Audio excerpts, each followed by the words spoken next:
আপনাদের একটা জিনিস এখন বুঝতে হবে, সেটা হচ্ছে আজকের দিনে এসে স্টার্টিং 11 বলতে কিছু নাই। আজকের দিনে এসে যেটা আছে সেটা হচ্ছে স্টার্টিং 22।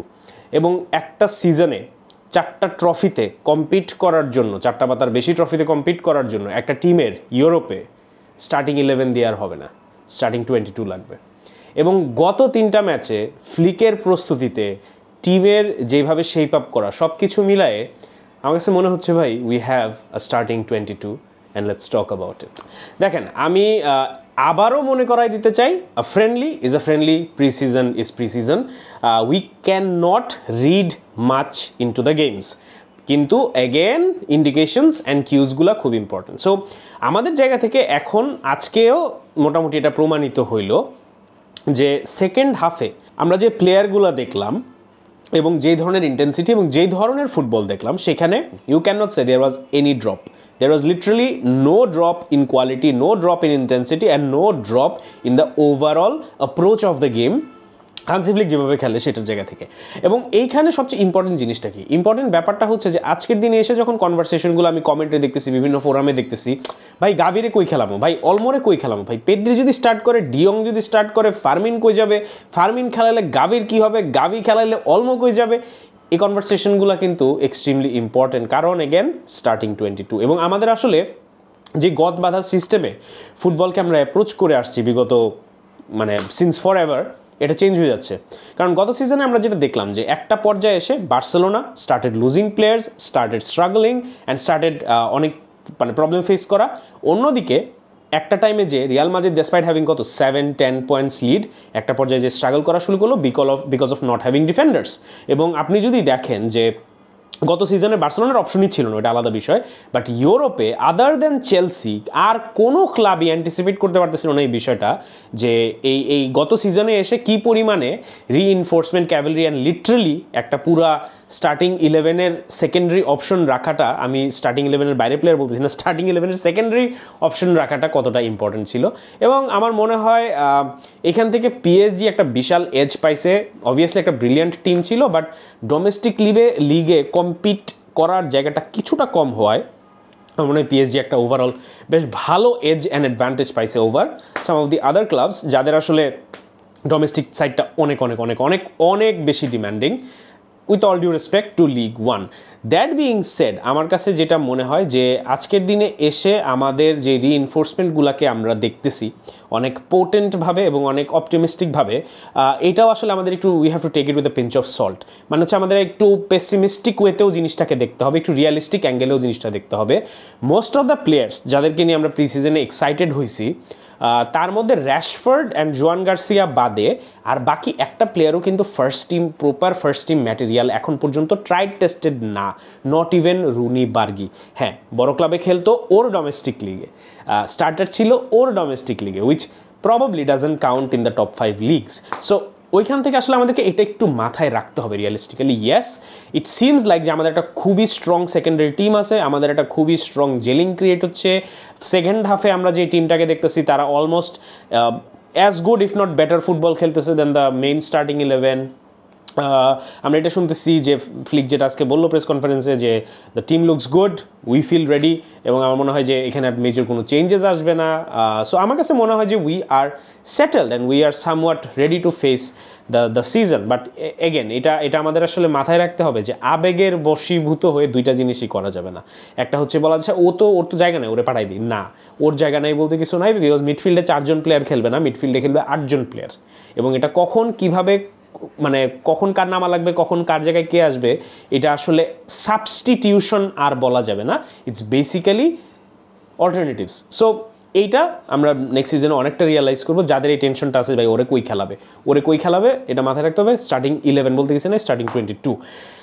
অ্যান্ড অলসো যে জিনিসটা সেকেন্ডারি আমাদেরকে মনে রাখতে হবে যে এই প্লেয়ারগুলোকে সুযোগ দিতে হবে, এই প্লেয়ারগুলোকে চান্স দিতে হবে, এবং এদের কাছ থেকে ডে 1 থেকেই আপনারা এক্সপেকটেশন রাখতে পারবেন না যে they are the finished article. But despite that কয়েকটা প্লেয়ারের কথা আমার মনে হয় 3টা প্রি সিজন ফ্রেন্ডলি দেখার পর আমার একটু আলাদা করে বলতেই হবে। ইউজুয়াল সাসপেক্টগুলো আগে বলে ফেলি। I think Rashford is brilliant, obviously এটা নিয়ে আমি পেজে অনেক কথা বলছি, নতুন করে বলার কিছু নাই। রুনি বার্গি আমার অসম্ভব রকমের ভালো লাগে, ওর ফুটওয়ার্ক ইজ ট্রুমেন্ডাস, ওর ফুটওয়ার্ক ইজ আমি বলবো the best after Lamine Yamal and Pedri in the current team, absolutely brilliant. এবং টাইট স্পেস থেকে বের হয়ে যাওয়ার জায়গা থেকে আমি বলবো হি ইজ মানে very close to being as good as Dani Olmo. So footwork brilliant, কিছু কিছু জায়গায় কারেকশন লাগবে, ওটা ইভেন্চুয়ালি হয়ে যাবে, এটা নিয়ে আমি বদার্ড না। জোয়ান গার্সিয়া কিচ্ছু বলার নাই, অ্যাবসোলুট ক্লিনিক্যাল একটা goalkeeper, I love him. 1v1 he is solid as a rock. সরে এসে বল ক্লিয়ার করা বা আসলে আমাদের যে সুইপিং কিপিং ব্যাপারটা ওইটা খুবই সুন্দরভাবে অ্যাডাপ্ট করে নিছে। অ্যান্ড আমার মনে হয় Szczesny is a very good backup, very reliable backup. So very happy about this 3 positions. Now let's talk about some of the players যাদেরকে আমরা ঝলক দেখছি। পেদ্রো ফার্নান্দেস বা দ্রো মাই ব্রোর বেলা আপনাদেরকে একটু রিয়ালিটি রাখতে হবে যে আজকেও যখন আমরা ফার্স্ট হাফে দেখতেছিলাম we could see the flashes of brilliance and we could also see যে ও এখনও আরেকটু ম্যাচিওরটা একটু পাকা বাকি আছে। যে ট্যাপিনটা মিস করছে এটা শোজ যে ছেলেটা এক্সাইটেড। অবভিয়াসলি আমি ওটাকে ক্রিটিসিজম করতেছি না বা ওইটাকে নিটপিক করতেছি না, বাট আপনারা যেমন ফ্ল্যাশেস অফ ব্রিলিয়ান্স ওর কাছ থেকে দেখতে পাবেন, আপনারা এরকম কিছু একটু অপরিপক্কতার চিহ্ন একটু মাঝে মাঝে পাবেন। সো ওই জায়গাটা আমাদেরকে একটু রিয়ালিস্টিক্যালি ব্যালেন্স করতে হবে। অনেক বেশি এক্সাইটেড হয়ে যান, কোনো সমস্যা নাই, বাট এক দুইটা ফ্ল্যাশেস দেখে আবার অনেক বেশি ক্রিটিক্যাল হয়ে যায় না এই প্লেয়ারগুলোর প্রতি যারা হচ্ছে এখনও একেবারেই youth team materials যারা has the potential to even become a first team starter. So পেদ্রোর জায়গা থেকে আমি এক্সট্রিমলি এক্সাইটেড, বাট ওর আসলে পুরা ফার্স্ট টিমে এই সিজনটা স্পেন্ড করাটা আমার মনে হয় ওর জন্য ক্ষতিকারক হইতে পারে, কারণ ওর প্লেয়িং টাইম দরকার এবং ওর আসলে সোয়াপ করেই ওর যে জুভেনাইল টিম আছে এবং বার্সা মেইন টিম আছে ওইটার মধ্যেই আসলে তার সোয়াপ করে খেলতে হবে। But I am really excited to see this player. এরপরে একটা প্লেয়ারের নাম আমার আসলে বলতেই হবে আজকে, I am really excited, is Tony Fernandes. টনির খেলা আমার কাছে খুবই ভালো লাগে। টনির আমি কিছু ফ্ল্যাশেস দেখছি হচ্ছে বার্সা বিতে, অ্যান্ড আমি এই লাস্ট দুইটা ম্যাচ দেখলাম, দুইটা ম্যাচেই খেলছে।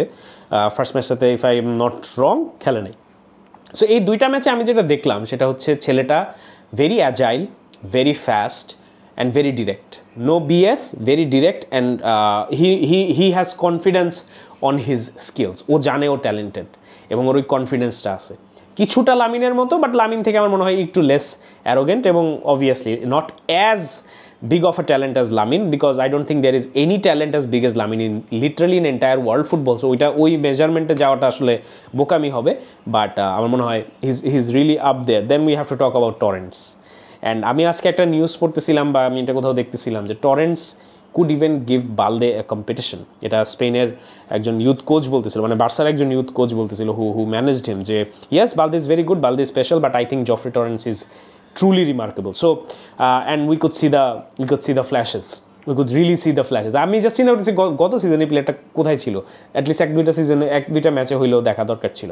বাট আমার মনে হয় যে এই প্রি সিজন থেকে যদি সবচেয়ে বড় টেক আউট বা সবচেয়ে বিগেস্ট পিক আপ কোনো প্লেয়ার থাকে আমি বলবো যে এটা জফরি টরেন্ট। অ্যান্ড আমার মনে হয় I feel he's going to be a regular in next season.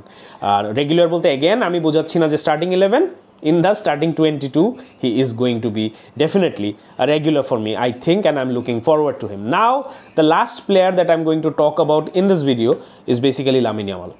অনেক আলাপ করছেন ভাই, অনেক গান শুনাইছেন, সেও অনেক গানে নাচছে, but let's face it guys, আপনাদেরকে আমি একটা রিয়ালিটি বলি। আজকের ম্যাচটা আপনারা যে দেখেন মাইন্ড থেকে ইরেজ করে ফেলেন আপনারা লামিনে ইয়ামাল নামে কোনো প্লেয়ারকে চিনেন। Just sit in front of the TV, watch the first half and imagine this is an 18-year-old যে লামাসিয়াতে বড় হয়েছে, অ্যান্ড ধরে নেন he is playing his first game for FC Barcelona, and তখন আপনার রিয়াকশন কী হইতো watching the first half? Ask yourself, you'd be absolutely blown away. You'd ask yourself, oh my god, who is this kid? What is he made of? How he can be this amazing? এই কোয়েশ্চেনটা আপনি আপনাকে করতেন যদি আপনি বার্সেলোনার fan হইতেন, যদি আপনি রিয়াল মাদ্রিদের ফ্যান হইতেন, যদি আপনি ফুটবল ফ্যান হইতেন, এবং এটা জিজ্ঞেস করতে আপনি বাধ্য। জাস্ট বিকজ আমরা লামিন ইয়ামালের এমন একটা স্ট্যান্ডার্ড দেখছি গত সিজনে যেটা অপ্রাসঙ্গিক, যেটা অসম্ভব, যেটা অপ্রাকৃতিক, এটার সাথে আমরা মিলানোর চেষ্টা করি every single match, be it friendly, be it উঠানে বসে বন্ধুদের সাথে আড্ডা হোক, অথবা Champions League qualifiers and knockout stage matches হোক। So what Lamine Yamal has done is ওর নিজের বারটাকে এত উপরে নিয়ে গেছে যে anything other than exceptional, anything other than extraordinary, anything other than absolutely magical feels ordinary, feels boring. And Lamine Yamal is basically the benchmark in world football, whether you like it or you do not like it. So that is pretty much it. It was an amazing Asian tour. Ekটু bumpy chilo first দিকে, but we got everything sorted. Flick has everything sorted and I cannot wait for the seasons to start. Ekta Gamper Trophy আছে ওটা খেলে নিব, but then things will start happening for Barcelona. Flick ball is in full swing. See you in the next match. Till then, and as always, Viscal Barca.